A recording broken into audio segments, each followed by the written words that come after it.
ها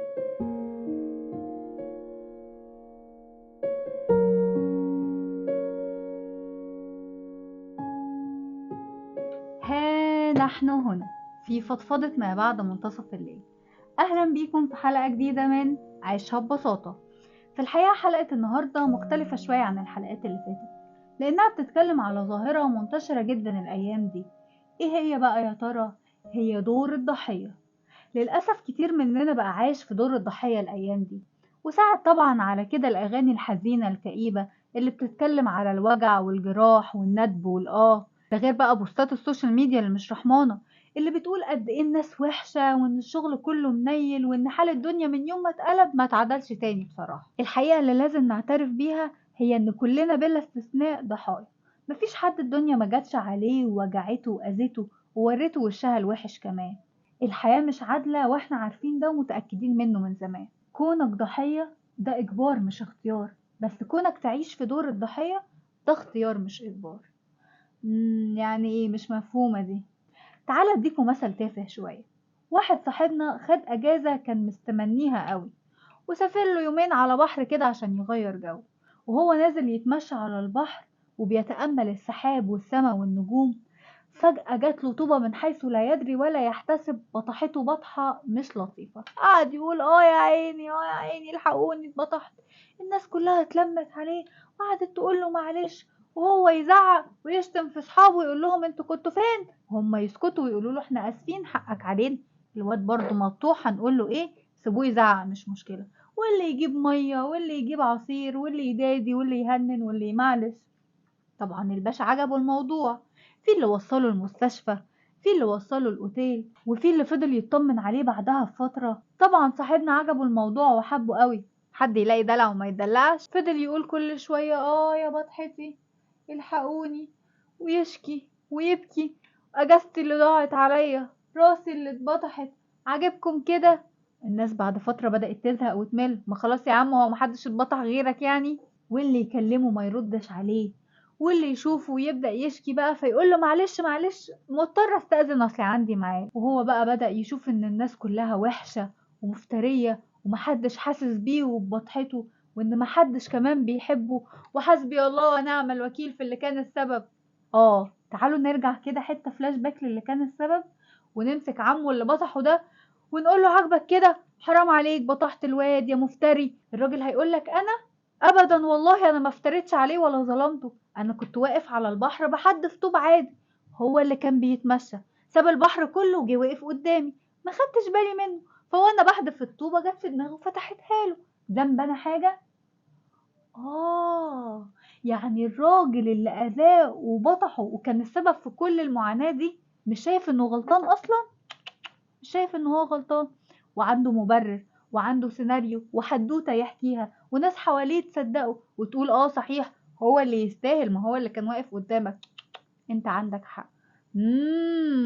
فهمنا. يعني كون انه اتبطح واتظلم ده اجبار مش اختيار، بس كون انه على راسه بطحة ماشي يحسس عليها ده اختيار مش اجبار. ايوه، بالظبط كده. من الاخر كده، اللي وجعك وظلمك واذاك هو مش شايف ان هو مؤذي ولا وحش، ده عنده 100,000 سبب وحجة ومنطق للي هو عمله ده، ولا حاسس بيك اساسا. يعني كونك ان انت مظلوم دي حقيقة محدش يقدر ينكرها، بس هل الراجل اللي ظلمك ده هو مفروض عليه يجي يشيل وجعك؟ لا. طب المفروض على اللي حواليك ان هم يجوا يشيلوا وجعك؟ لا برضو، هي دي مسؤوليتك انت وبس. اللي حواليك اخرهم هيتعاطفوا معاك، هتصعب عليهم شوية، بس كعادة البشر والبني ادمين هيتعودوا وهيزهقوا وهيملوا وهيبدأوا يشوفوك اوفر وبتمثل كمان. بمناسبة التمثيل، صحيح افتكرت مقولة كده كانت بتتقال لنا ايام المسرح. كان دايما يقولك مفيش حاجة اسمها دور كبير ودور صغير، في حاجة اسمها ممثل كبير وممثل صغير. ودايما الجملة دي بتتقال لما يبقى ليك مشهد واحد في المسرحية او جملتين بتطلع تقولهم. بيشتغلونا يعني وبيضحكوا علينا؟ لا خالص على فكرة. تعال اديكم مثال جميل قوي في الموضوع ده لفنان قدير وعظيم، ومن وجهة نظري ونظر ناس كتير هو بجد موهبة استثنائية، وهو الأستاذ ماجد الكدواني، اللي عمل مشهد واحد في مسلسل تحت السيطرة، بس احنا لحد دلوقتي بنحكي وبنتحكى عنه. خلى الناس كلها تقول قد ايه هو عظيم وعبقري، وازاي المشهد ده وصل لنا احساسه. وسوري يعني ممكن ما نفتكرش المسلسل قوي ولا ابطاله ولا حدوته بتفاصيلها، بس عمرنا ما هنقدر ننسى مشهد ماجد الكدواني فيه. تعالوا نبص على كواليس المشهد ده من وحي خيالي كده، ونتخيل المشهد لما جه الأستاذ ماجد الكدواني. وهو كان قبل المسلسل ده ما عملش بطولة مطلقة خالص ولا خد أدوار مهمة زي اللي بقى ياخدها دلوقتي. ونتخيل مع بعض وهو بيتعرض عليه المشهد ده، وهو فنان عظيم وموهوب ومحدش يقدر ينكر ده أبدا. كان ممكن جدا يبص لنفسه ويقول أنا أستحق إن أنا أخد بطولة، أو على الأقل دور رئيسي في المسلسل ده. ليه يعني يعرضوا عليا مجرد مشهد واحد في المسلسل كله، أطلع ضيف شرف أقول كلمتين وخلاص؟ هل هنا هو ما عندوش حق في إن هو يتضايق إنه يطلع مجرد ضيف شرف في المسلسل، وإن هو يستاهل إن هو يعمل دور بطولة أو حتى يجيله دور رئيسي في المسلسل؟ طبعا هو صح وعنده حق إنه يرفض المسلسل ده، بس الحقيقة ان هو ما رفضهوش. كان ممكن برضو ياخد المشهد ويقول الكلمتين اللي فيه وعلى قد فلوسهم يعني، وانا مجرد ضيف شرف في المسلسل لا اكتر ولا اقل. وهو برضو الراجل حقه جدا انه يعمل كده، مش غلطان يعني، ما هو مشهد وهيقول فيه كلمتين. بس هو ما عملش كده وما حسبهاش كده، وده الاهم. هو خد المشهد وفضل يشتغل عليه واجتهد جدا وذاكر واخلص فيه، بلس ان هو موهوب اصلا. عمل مشهد عبقري، كل الناس فضلت تحكي وتضحك عليه. ومن اللحظة دي حصل له نقلة كبيرة جدا في تاريخه، وبدأت كل الناس وكل المؤلفين والمنتجين والمخرجين يبصوا لماجد الكدواني بصة تانية خالص، ويحطوه في حتة هو بجد يستحقها. هنا بقى ده الدليل القاطع على جملة مفيش حاجة اسمها دور صغير ودور كبير، في حاجة اسمها ممثل صغير وممثل كبير. الحياة اختيارات، يا إما تبقى بطل حدوتة يا إما تبقى كومبارس فيها. ما اختلفناش ان دور الكومبارس سهل ومريح كمان، وبيصعب على الناس وبتتعاطف معاه وبتقعد تمعلشك، بس ده عمره ما هيستمر. مع الوقت الناس هتبدأ تزهق منك وتهجرك، وتبقى مش طايقة لا تشوفك ولا تسمع سيرتك. بس هنا بقى انت لازم تفتكر ان انت اللي اخترت لنفسك الدور ده. لا ومش بس كده، انت حبست نفسك جواه كمان.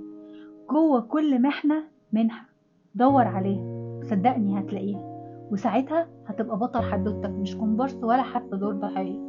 وفي اللحظة دي هتبقى أسعد وأنجح إنسان، أو على الأقل مرتاح وراضي، ودول أغلى وأحسن شعورين ممكن يحس بيهم الإنسان. فربنا يرزقكم ويرزقني القدرة على تخطي الصعوبات والأزمات، وينور بصيرتنا ويقوينا لحد ما نقدر نشوف المنحة في كل محنة.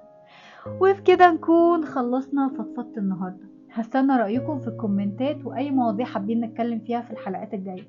بس أهم حاجة ما تنسوش تعملوا لايك للبيج على الفيسبوك، سبسكرايب للشانل على اليوتيوب، فولو على الانستجرام، تيك توك. وخليكم فاكرين إن كلنا محتاجين نعيش في البساطة.